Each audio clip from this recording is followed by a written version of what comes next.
Oh, hi. Yeah, you just got me working in a little puzzle box. I'll pop that to one side and finish that off later. So hi, welcome to Hailing Frequencies Star Trek Deep Dive. This week we are talking about the spookiest and scariest moments of Star Trek. Now, Star Trek, of course, is not known for being a horror series, in much the same way it's not known for being a comedy. But like the fact that there are plenty of jokes throughout the entirety of Star Trek, it certainly had its dalliances with horror and various horror themes throughout it as well. Going right the way back to the original series. So let's start there. So probably the most famously scary, and I'll use that term hesitantly for this episode, but the original sort of horror episode for the original series, and by the way, I'm lumping the original series and animated series together for this, because I couldn't think of anything scary in the animated series. If you can, let us know in the comments. But yeah, original series, the episode Cat's Paw. So this is one that basically is Star Trek does a Halloween episode. In fact, it first aired on the 27th of October 1967. It's the first episode of Series 2. So being 4 days, literally, before Halloween, it was a Halloween episode. You've got curses in there. You've got witches. You've got skeletons. You've got people going doolally. It was in fact scripted by Robert Bloch, who was a protege of H.P. Lovecraft, probably most famous for having written Psycho, the famous Alfred Hitchcock movie. This wasn't the only episode that Robert Bloch penned for the original series, but it's definitely up there as definitely a haunted Halloween themed episode. Now, the other one I wanted to mention from the original series, probably not known as being a horror episode or a particularly scary one, but I want to take you back to my childhood. Now, 5-year-old Stu, little Stu, he's watching TV, and along comes this image, and this image was throughout the title sequence, throughout all 3 series. It is taken from the Corbomite Maneuver. So this is Series 1, Episode 2, and the official sort of way that they were put out. And it is the Baylock puppet. Not Baylock himself. He's a cute little child. Played obviously by Clint Howard, who has gone on to be in pretty much every single every single series of Star Trek ever since. But yes, it is the Baylock puppet. That scared the bejesus out of me as a child, and of course it was there staring at me on the title sequence of every single episode of the original series. I just found it utterly terrifying. So I just wanted to include that one for you, although it's not a horror episode, of course, the Corbomite Maneuver. On then, forward to the Next Generation, and I've picked 5 episodes out of the entire series for this, starting with Season 1. So I should also mention that this list is not in any particular order of preference or scariness or anything like that. I'm more going sequentially throughout. So, in Series 1 of the Next Generation, you have the first time that a Star Trek series ever got more than a sort of PG rating. I think it was either rated 15 or 18. I believe the unedited version of this episode. It was certainly a strong rating at the time, and it raised quite a few eyebrows. But I am talking, of course, about the episode Conspiracy, the one where the neural parasites are taking over people and controlling them. So you've got a lot of psychological horror in that episode. You know, you don't know who is friend, who is foe, who's been taken over. The idea of being taken over and controlled in that way obviously is quite horrific, but more so, and specifically towards the end of the episode when they track down the mother neural parasite, and Riker and Picard are there. They fire their phasers on a sustained blast, and a human being explodes. Literally explodes. So you've got a ton of gore in this. In fact, just before they do, I believe the skin melts off to the skeleton beneath with the eye still staring out, and then they explode. It really is quite a graphic and gory scene, on top of all that, as I say, that psychological drama as well. Then moving forward to season 4 of The Next Generation, you've got episode 17, Night Terrors. Now, this episode just had a general creepy feel to it throughout, I felt. The whole thing with Deanna sort of not being able to get any sleep and going quietly mad and insane, it really was quite, I found it quite unsettling, as they're all stuck in this rift. But it is famous for one particular scene where Beverly is stood in sickbay, and all the dead bodies on all the biobeds suddenly sit up, and they're covered in the shrouds. All the dead bodies sit up around her. That is a terrifying scene right there, so that was worth a mention. Then on to season 6, episode 5, Schisms. Now this is the episode of The Next Generation that terrified me more than any other, because it features, basically it's a Next Generation version of an alien abduction story. Creatures from subspace are ripping people through to their realm whilst they're asleep. They're detaching arms, they're putting them back on again. They're doing experimentation and all kinds of horrible things. But as someone who has quite a strong fear of alien abduction and that whole thing, check out Aliens Explored for my podcast, all about that sort of thing. But yeah, as someone who has an innate fear about that sort of thing, yeah, Schisms really played into that fear, and the clicking, echoey sound as well that these creatures make, that they recreate on the holodeck, is really unsettling. And speaking of unsettling, we have to mention the Next Generation episode, also from season 6, episode 21, Frame of Mind. Now, you can't get much bigger in terms of psychological horror with this episode.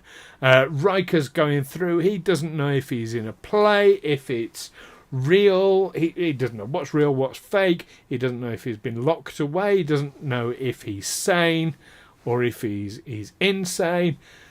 And you know what, as an audience member, even though Riker is such a familiar character to us, it keeps us guessing as well right to the end. Really well written episode, one of my favourites, and very disturbing, this idea that the familiar is utterly unfamiliar. Horror uses that a lot to excellent purpose.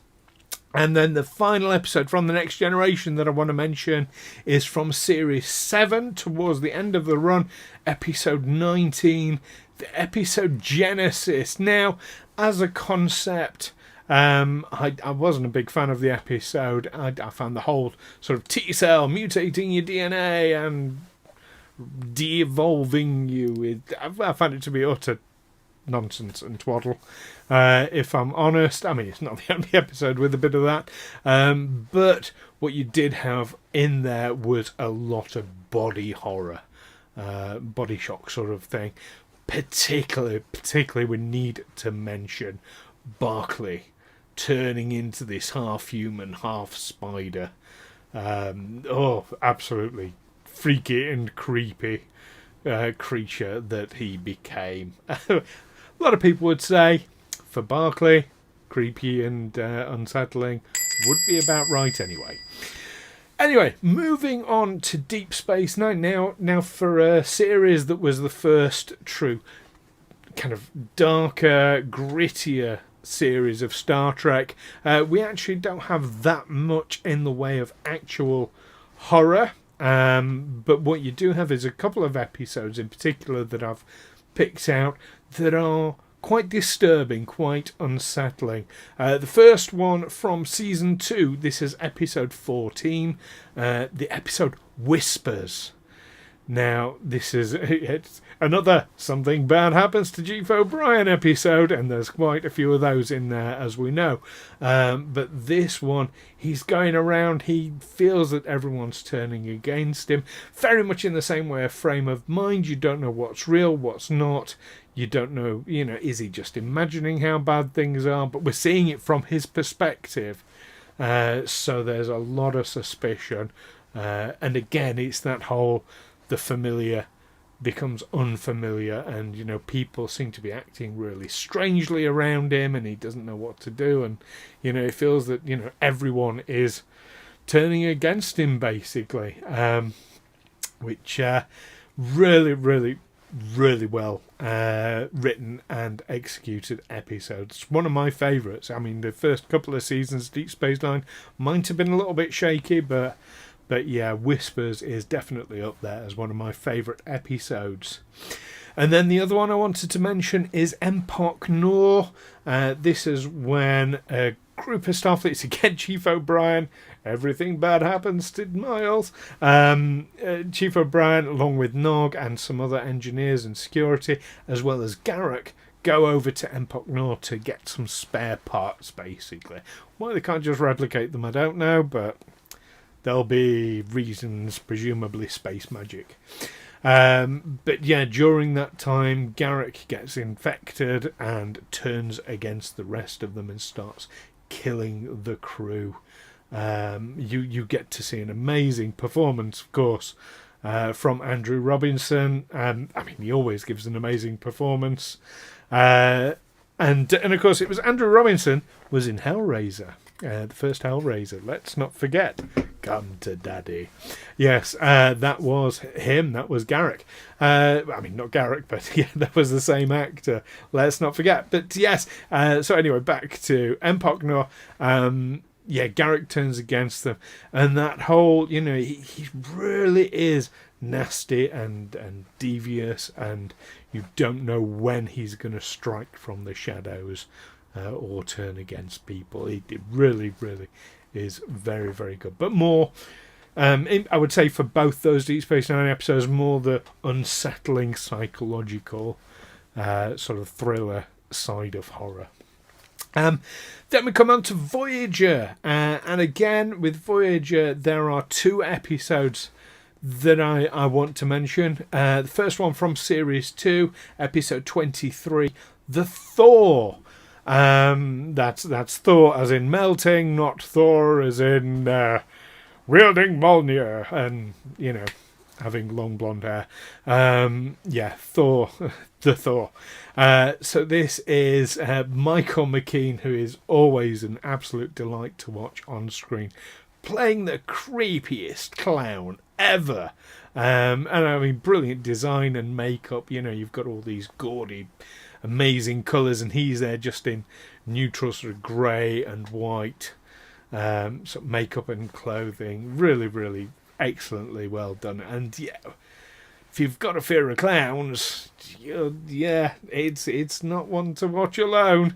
And I've got to mention as well, Janeway at the end of that episode, she's pretty damn dark and creepy and unsettling herself.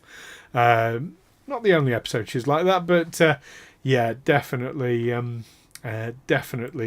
belongs in the horror category, I think, that episode. And then, speaking of Janeway, in Series 3, Episode 15, the episode Coda, you see Janeway dies. I think she dies multiple times in that episode. And you see someone who is essentially presenting as the embodiment of death. So almost like a Seventh Seal sort of character, or that's at least how I interpreted it. It may be just an alien, like wanting to feed off her life force, or whatever. We never really get a resolution on that, and certainly never gets revisited, which I always thought was quite a shame. But that death standing with you, death standing over you, as a person sort of concept, I thought that belongs quite strongly in horror. Now, I've not included this episode. I've certainly not included it in my write-up, but I just want to mention as well the old popular one whenever Voyager comes up. No, it's not Threshold. I want to mention Tuvix, because the moment when Tuvix is taken away against his will to be separated back into Neelix and Tuvok, whichever side of the fence you sit on. I'm not going to get into any commentary about whether Janeway did the right thing or not, but I think we can all agree that is an incredibly disturbing moment. And so yeah, that kind of, let's think of that as an honourable mention. Now, moving forward now to Enterprise. Again, there are 2 episodes in Enterprise. There are actually quite a few, because that I could have picked, certainly, because I'm not keen on insects. It's not quite well, I have a phobia of flying insects, but it's close to a phobia when it comes to normal insects. So the Xindi insectoid race kind of creep me out, and there's one episode in particular when Archer is there in a hatchery and they're crawling all over it. Oh, probably shouldn't have worn this this jacket to talk about that, but yeah, that for me is an unsettling. But that's not the one that we're talking about here. Like I said, there's 2 episodes. First one from season 2, episode 4, directed in fact by Roxanne Dawson, who played B'Elanna Torres, of course, in Voyager. This is Dead Stop. So you've got this automated repair station. Seems like the answer to all the Enterprise's problems, because they just dock with it and it does loads of automated repairs. Absolutely amazing, except it's got a psycho AI attached to it, who is trying to steal organic bodies in order to use the mental processing power of their brain. So you've got abductions in there, you've got a bit of body horror, you've actually got people getting killed by this thing, so it's it's psychotic in that way. Puts it very much in mind kind of of a HAL 9000 sort of thing, and it was voiced, the computer was voiced, of course, by Roxanne Dawson as well. And the other episode I want to mention from Enterprise is from Season 3, Episode 5, Impulse, where the crew find a ship that has gone into the Expanse, and it's a Vulcan ship, and the Vulcans have... Well, they've tried shielding their ship with this material that has quite a strong effect on them. And what you actually get is Vulcan zombies. It's absolutely amazing episode. Borderline towards silly the way they do the zombification thing, I felt. But really, yeah, it is quite freaky and definitely up there as a zombie movie. Now, bear in mind, this is before, not long before, but before you suddenly had this resurgence in zombie movies as well. Like World War Z and what have you. So it actually predates those. So yeah, it was ahead of its time. There you go. Now moving on to what people like to call New Trek and Discovery. Again, there is an awful lot that I could have picked from Discovery because it is very dark, very adult. There are scenes where Klingons are eating humans and things like that I could have picked. I'm actually only going to mention one episode, though, specifically. That is from Season 1, Episode 3, Context is for Kings. Now, the reason I wanted to mention this one, Discovery goes off, find its sister ship, the Glen, find it's been damaged quite badly. They go on board and they find really mangled and twisted up and spun about bodies in an awful, awful state. So you've got some real sort of gore, body shock horror going on in that episode. And let's not mention, it's got a huge monster in there as well, creeping around the dark corridors that you can't kill with phasers. Yeah, absolutely, very much a horror episode for me. Lower Decks. Now, Lower Decks, of course, is famous for its comedy and for its lightness. Very much adult comedy, but definitely up there. But I wanted to mention Lower Decks. I wanted to get something at least from each series.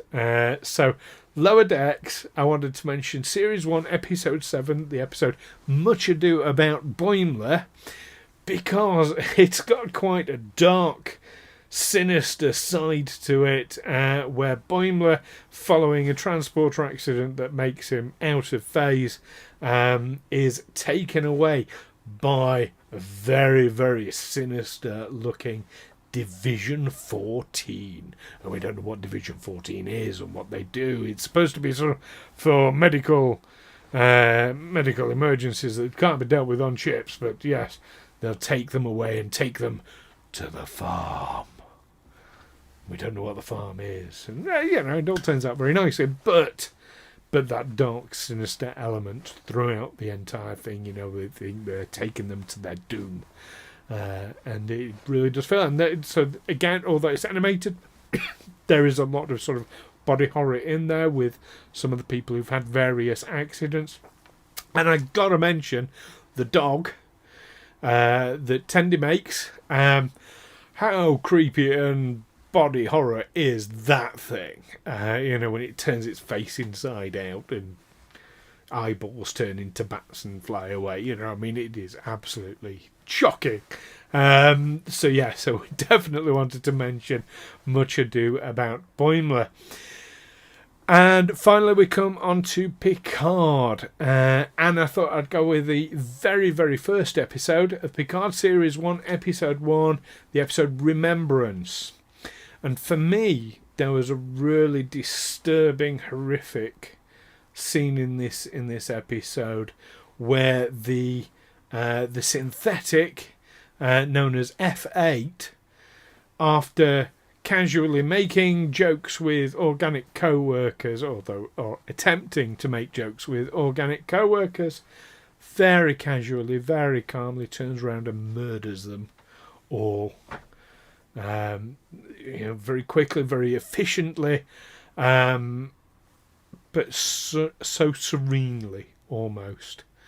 I found that really, really disturbing, and that for me, that is one of the essences of horror is when it is disturbing on that kind of level. So there we go.